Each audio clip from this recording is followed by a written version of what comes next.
सीता का भाई कौन? श्री राम और देवी सीता का विवाह कदाचित महादेव एवं माता पार्वती के विवाह के बाद सबसे प्रसिद्ध विवाह माना जाता है।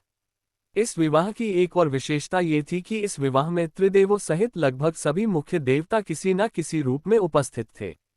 कोई भी इस विवाह को देखने का मुंह छोड़ना नहीं चाहता था।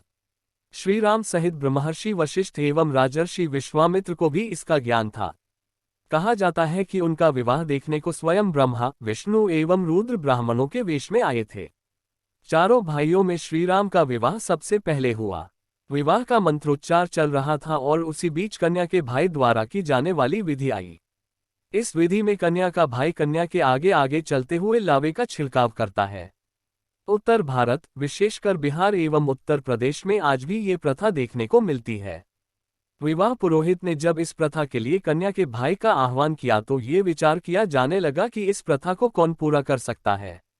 समस्या ये थी कि उस समय वहां ऐसा कोई नहीं था जो माता सीता के भाई की भूमिका निभा सके। अपनी पुत्री के विवाह में इस प्रकार विलंब होता देखकर पृथ्वी माता भी दुखी हो गई। चर्चा चल ही रही थी कि अचानक एक श्यामवर्ण का युवक उठा और उसने इस विधि को पूरा करने के लिए आज्ञा मांगी। वास्तव में वो स्वयं मंगलदेव थे जो वेश बदलकर नवग्रहों सहित श्रीराम का विवाह देखने को वहां आए थे। देवी सीता का जन्म पृथ्वी से हुआ था और मंगल भी पृथ्वी के पुत्र थे। इस नाते वे देवी सीता के भाई भी लगते थे। इसी कारण पृथ्वी माता के संकेत से वे इस विधि को पूर्ण करने के लिए आगे आए। इस प्रकार एक अनजान व्यक्ति को इस रस्म को निभाने को आता देखकर राजा जनक दुविधा में पड़ गए। जिस व्यक्ति के कुल, गोत्र एवं परिवार का कुछ पता न हो उसे वे कैसे अपनी पुत्री के भाई के रूप में स्वीकार कर सकते थे।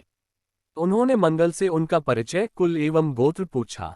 वास्तव में वो स्वयं मंगलदेव थे जो वेश बदलकर नवग्रहों सहित श्रीराम का विवाह देखने को वहां आए थे। इस पर मंगलदेव ने मुस्कुराते हुए कहा, हे महाराज जनक, मैं अकारण ही आपकी पुत्री के भाई का कर्तव्य पूर्ण करने को नहीं उठा हूं।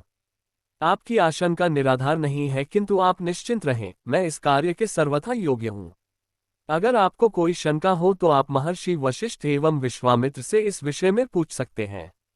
ऐसी तेजयुक्त वाणी सुनकर राजा जनक ने महर्षि वशिष्ठ एवं विश्वामित्र से इसके बारे में पूछा। वे दोनों तो सब जानते ही थे, अतः उन्होंने सहर्ष इसकी आज्ञा दे दी। इस प्रकार गुरुजनों से आज्ञा पाने के बाद मंगल ने देवी सीता के भाई के रूप में सारी रस्में निभाई। रामायण के सारे संस्करणों में तो नहीं, किंतु कम रामायण एवं रामचरितमानस में इसका उल्लेख है। ये कथा अपनी बहन के प्रति एक भाई के उत्तरदायित्वों के निर्वाह का एक मुख्य उदाहरण है।